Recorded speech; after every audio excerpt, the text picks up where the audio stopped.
IDW Sonic Comic Issue 40. Sonic jumps to avoid some lasers, water gets sprayed at him. Amy and Tails get threatened by a robot and Sonic notices, and Tails just stands there instead of jumping and flying away from the fire surrounding him and easily saving Amy. No, instead Sonic has to go over to them, and the water bot sprays fire that saves him yet again. Eggman's bright idea to put a water bot in the same place as a fire bot backfired on him.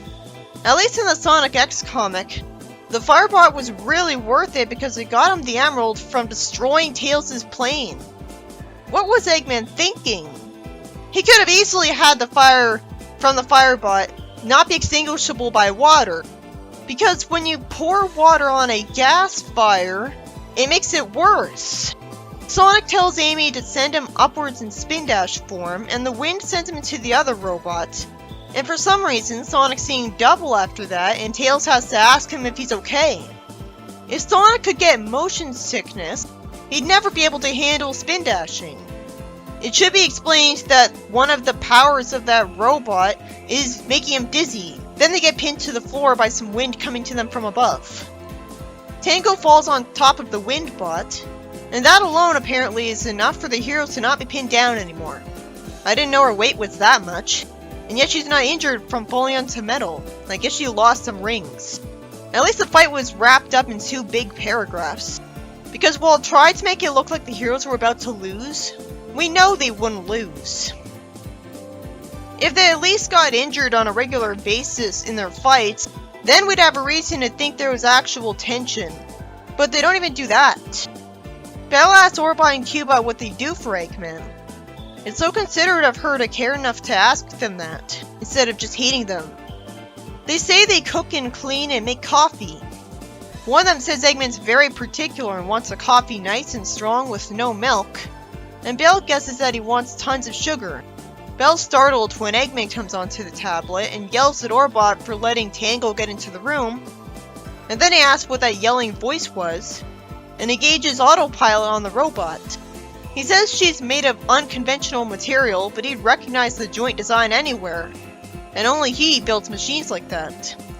He says that Belle's the little helper he put together when he was Mr. Tinker and thought he was a small-town inventor. And Mr. Tinker was the one who gave her name. Okay, this twist makes logical sense.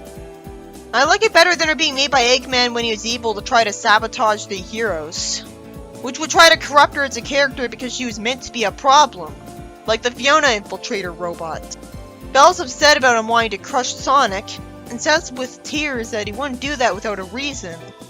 And Eggman tells her about the tower and maze, rather than saying that his reason for trying to kill Sonic is that he wants to run the world. This could have been the perfect opportunity for him to tell someone why he started wanting to run the world in the first place. He could at the very least be written to complain about how the world has a ton of problems, so of course he'd want to solve them. He's just telling us stuff we already know. He wants to test with his maze how quickly his Vadic hordes can overtake a town to recruit test subjects. If he was really smart, he'd be able to just steal DNA samples from people, and then grow clones of them with an aging serum, and use the clones as test subjects. Belle throws the tablet to damage it and cries. Then she asks why something's doing that, and Orbot says that the gate is overloading because it's not safe to leave something in the energy field for too long. As in, Tango's tail. She's told that an explosion might happen eventually. I doubt Tango would get killed off. And Orbot and Cubot won't either. So Belle won because she's in the same room as Tango. So who cares?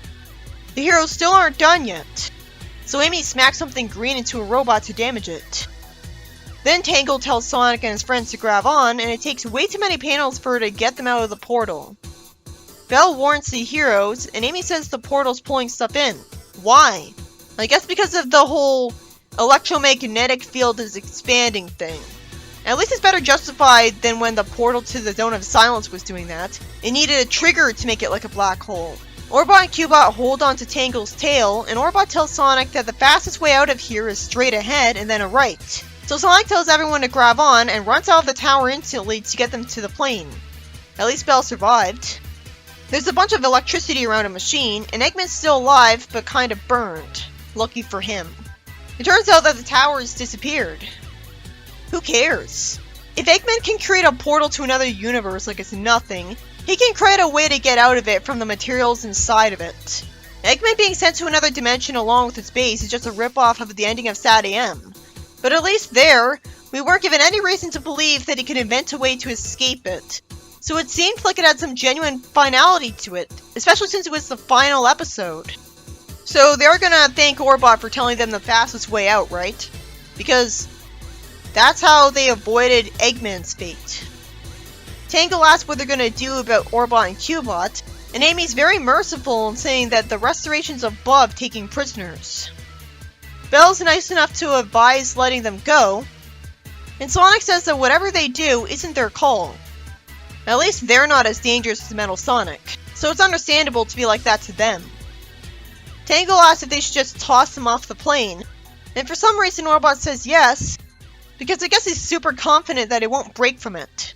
He and Cubot want a vacation. I guess the plane isn't above the ocean anymore, because if that's the case, they wouldn't be tossed into the ocean.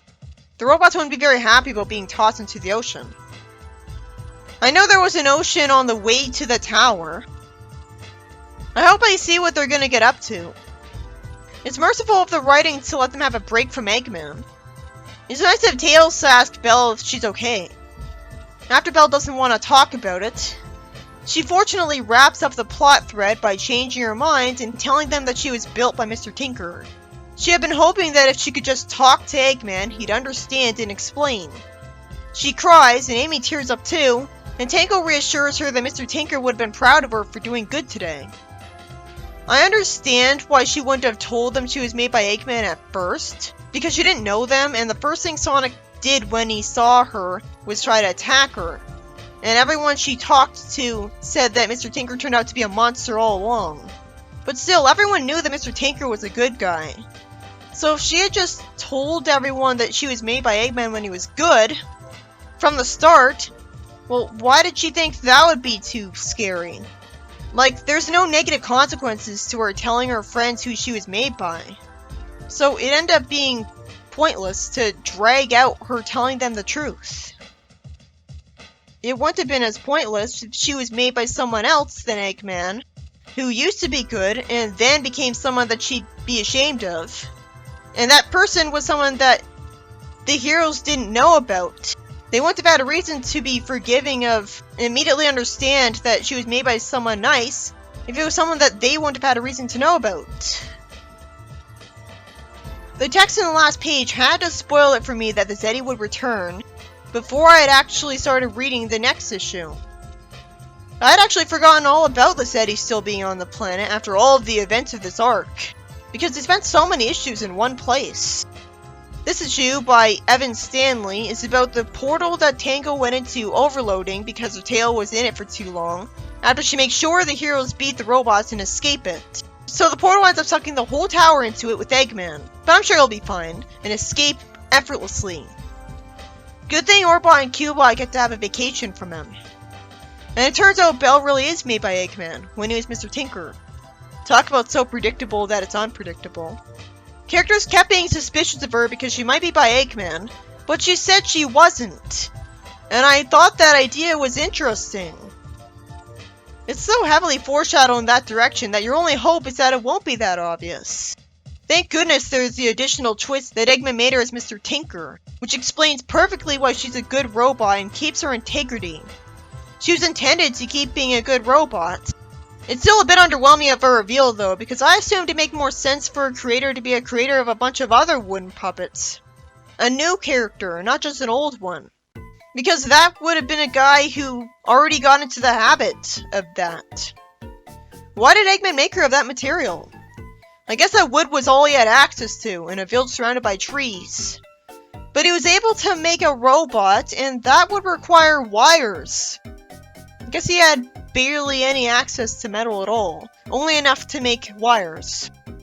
He was able to make Eggman land there, and I don't know if it was made out of wood or not. There was never any sign of Belle's existence. We never saw her witness Mr. Tinker's kidnapping. We never saw her in Windmill Village. Apparently she was somewhere else at the time. Where was she in the Metal Virus arc? What were her experiences? Was she deactivated the whole time? She just popped up out of nowhere, but apparently she was built in the first arc of the comic.